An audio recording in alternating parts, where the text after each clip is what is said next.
Good morning, beloveds. We may all have to swim to the center today. It is raining pretty hard. It's fine though.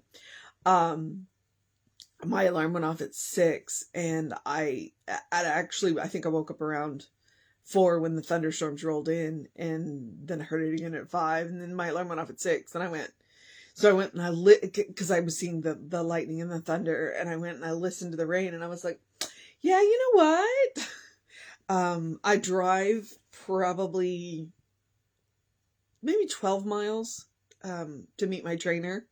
And I was like, I don't want to do that in the dark and the rain, in the thunderstorms. And I texted him and said, hey, you know what? I'm not comfortable. And he says, I was thinking that when I woke up and heard the rain. And it's pretty wet out there. So if y'all are out on the road, please be safe. At any time today. It rained a good bit of yesterday, and it's going to rain a good bit of today. And actually it may rain a good bit of the week. So let's all be careful. And, physics is a wondrous thing. On a small car, it only takes 6 inches to pick a car up and move it. So be very, very careful if you see standing water. If you don't know how deep it is, please turn around. That's my PSA for today. Other than that, I have a reading to get to, so let's get that done. It is January 29th. Our title is We-Centered Living. The first quote is, "For where 2 or 3 are gathered together in my name, there am I in the midst of them." And that is Matthew 18:20. The second quote is, "The great love which I now feel for the world is the love of God, and it is felt by all and comes back to me from all." And that's The Science of Mind, page 299. In this decade of ours, we are experiencing many new shifts in consciousness. Not only are we regarding planetary life differently, but we are also beginning to realize how truly interdependent all of life is. Perhaps the time for rugged individualism is past. Though individual creativity is on the rise, doing whatever we please is not acceptable as it once was. We know that our thoughts and actions affect our surroundings. Therefore, what we think and do is vitally important to the health of the world in which we live. Contrary to what many people believe, cooperation is not conformity. Cooperation not only encourages creativity, it tends to enhance the creative process even more. It brings forth many opportunities for new thoughts to come forth. How much better to be encouraged by one's peers to develop an idea rather than to face their opposition. We are in this thing called life together. Let us then join in our consciousness so that the presence who made us has greater expression in all we do. The best is yet to come. More love, more joy, more health, and more prosperity for all. Infinite mind inspires me. Infinite power expresses through me. Infinite life heals me and presents me as a true spiritual being. I engage life creatively at all times, and I know that I am more thoughtful and inspired with each passing day. I join with others in joyous, wholesome interaction and gratefully acknowledge my oneness with the whole. And that is MS.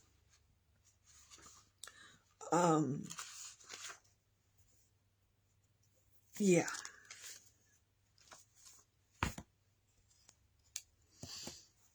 And I'm going to struggle with that one. As a minister, that is my job. My job is we-centered living. My job is to care for the group, to make sure no one's left behind, to make sure everybody is getting fed. And the last 2 or 3 years have been very difficult for me.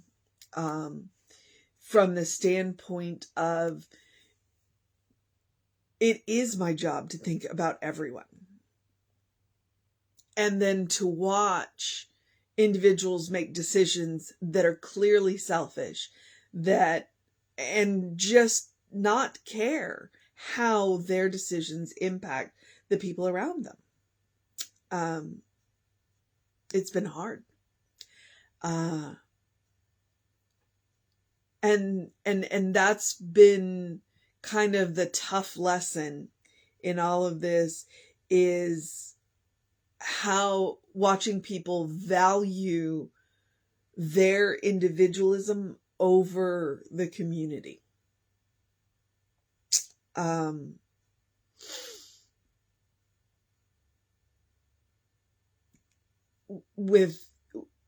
And sometimes I get it that they don't, that people don't understand how their choices, their own individual choices, can affect the community. And then sometimes I've watched them do it knowing very well that they know very well how their choices are affecting the community, and they just don't care. And it hurt my heart. It hurt my heart. And the truth is, when you are working in community, you're never going to be able to make the best choice for everybody. You're just not. But that's the goal. That's the goal, to do the best, make the best choices for everybody. And to watch, our senior minister, Reverend Jesse, make choices like that. And sometimes that's what he had to do. He said, well, all I can do is take the best care of, the core center of people. And once I know that they have taken the steps that they need to be safe,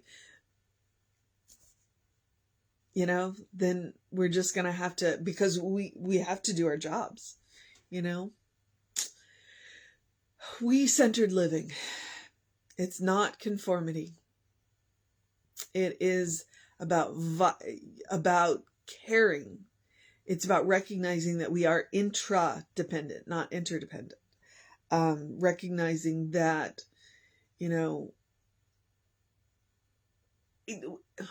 there was a graph.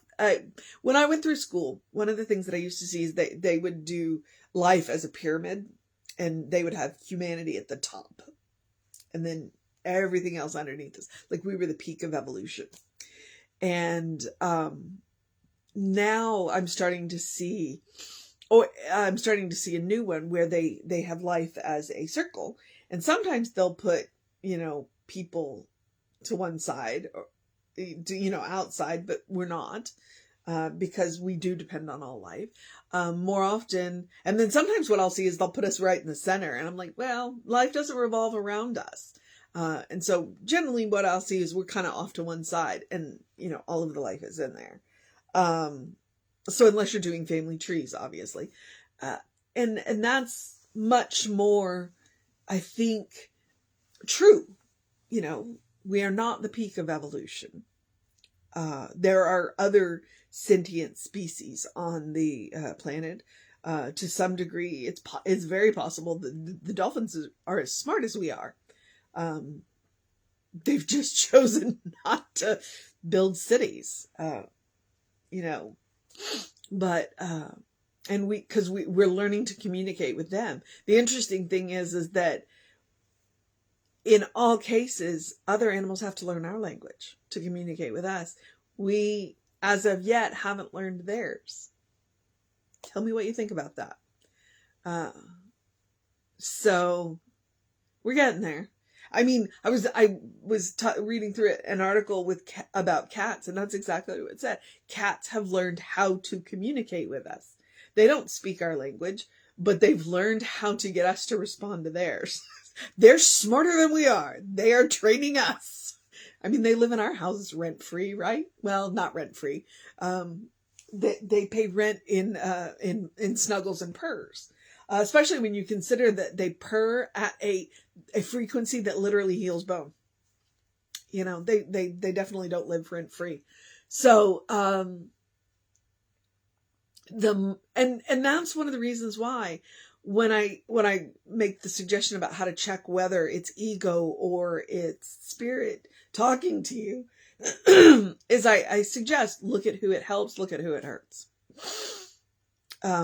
Too often humanity makes decisions about what will help humanity, but isn't good for any other life on the planet. that's still ego.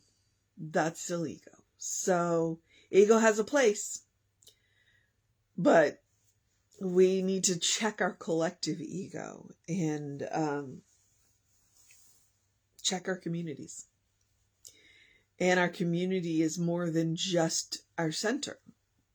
Our community is the whole human population.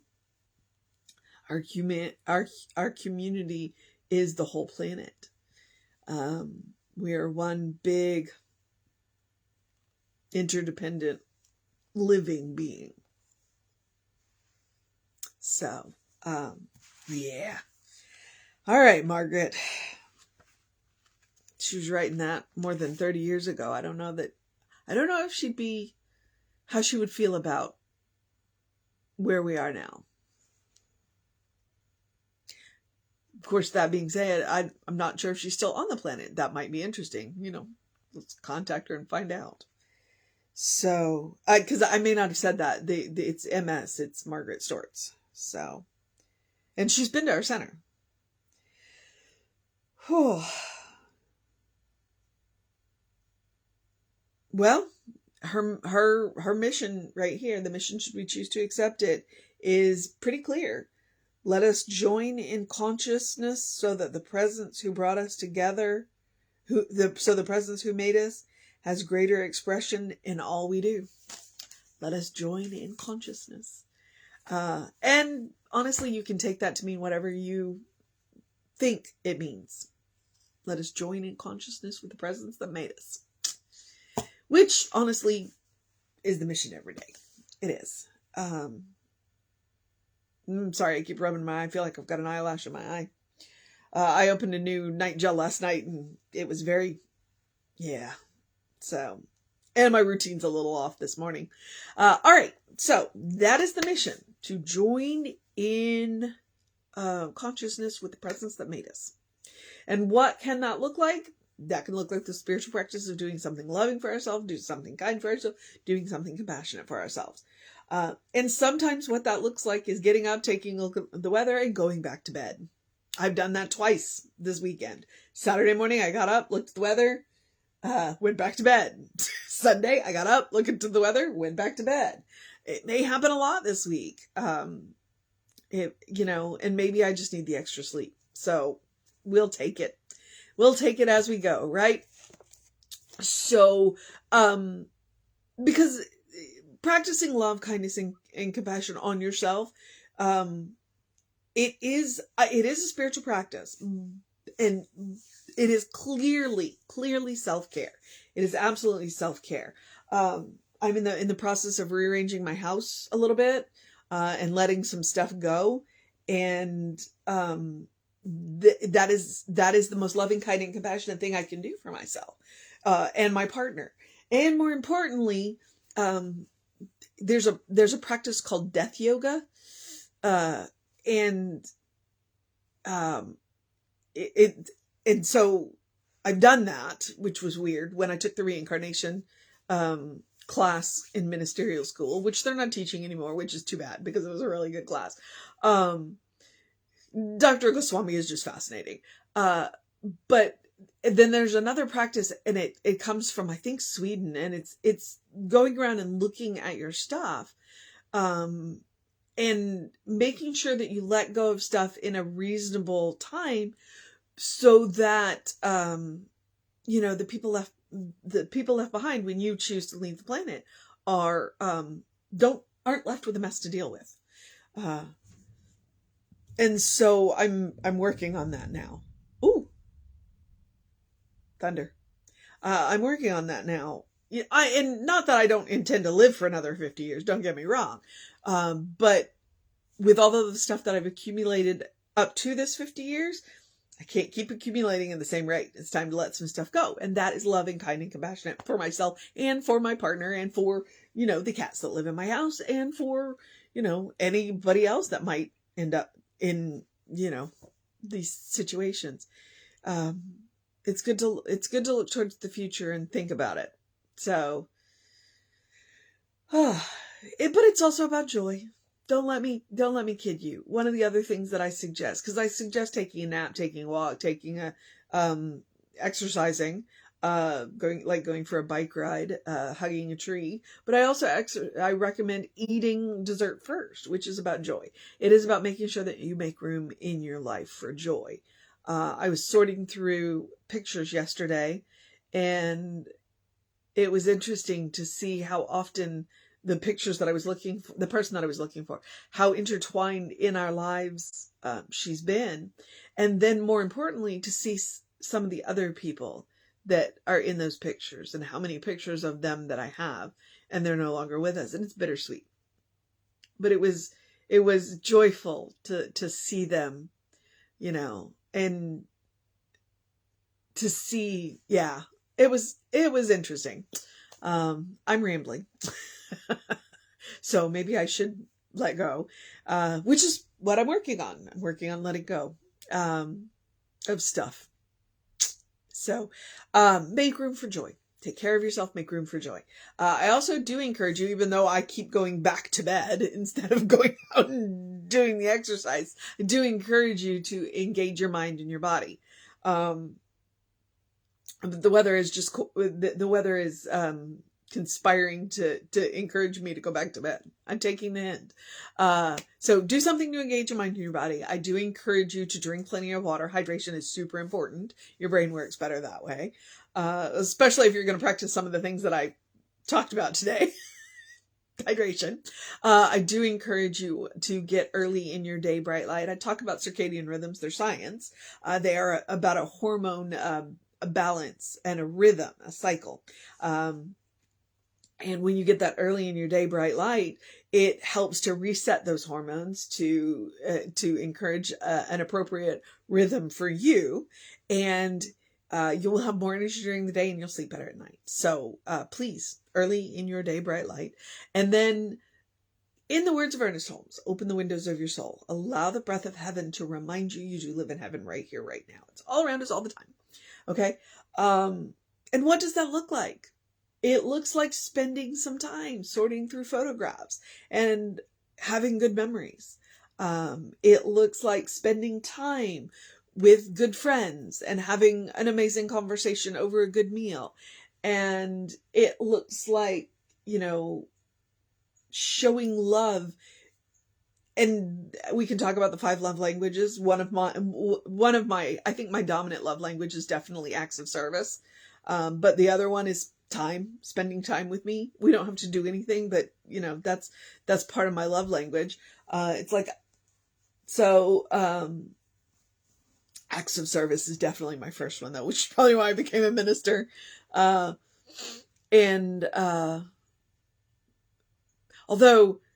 I was rearranging my books a little bit yesterday too. And that was heaven. That's heaven on earth for me. Rearranging books. Not even necessarily reading books, but rearranging my books, looking at my books, touching my books. That's heaven, but you can also look for the good and praise it. That's the advice from Emma. Gratitude will get you everywhere. Absolutely. Gratitude will get you everywhere. All right. There's stuff going on, so I probably need to move on into the process of the rest of the day, including the fact that we have this really amazing speaker today. Jesse spent, the weekend in class, and so he's taking a break, and Danielle's going to wrap up January, the Back to the Basics series. And I know it'll be good because she's good. We're just waiting on her to go to ministerial school. So to round out our 4, so I encourage you, if you don't want to chance the rain, because I totally get that, check in with us at 11 a.m. Facebook Live. And if not then later on YouTube, it'll be fantastic. I promise you. She's good. She's good. So, all right. I guess I'm doing the social media part here. If you want to know, we are Creative Life Spiritual Center. We are Creative Life Spark. I am the running of Ryan on the social medias that I am on. Please feel free to check them all out, to like, to subscribe, to share. We try and share really great content. Facebook's being really weird right now, so our content's getting even more interesting, because it's forcing us to share it in a different way, which is a good thing. It is a good thing. So please check all that out. And if you want to know what's going on with the center, email info@creativelife.org. That gets you on the constant contact. The hot links are hot. If it says click here now, then it will either take you right to the information, i.e. the YouTube channel. You click on the soul sessions, it will take you right to that playlist. It's really good. And there's some amazing soul sessions on there. So please check that out. And I've got playlists. I have the months put up, but I also, if there's a particular person you're looking for, outside of Reverend Jesse, because he does most of them, Danielle has a playlist, I have a playlist, David has a playlist, Reverend Arthur has a playlist, the guest speakers have a playlist, the soul sessions have this playlist, and I cross-link them. So you can find just about anybody up there that we've curated pretty easily by going to the playlist. So, please do that. Please do that.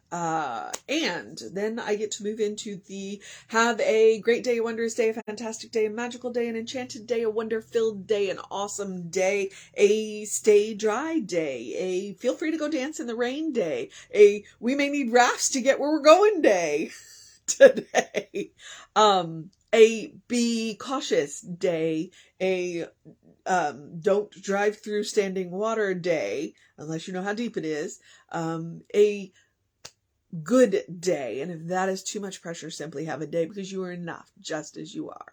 You are a beloved child of God. You are a brilliant light. You are a divine spark.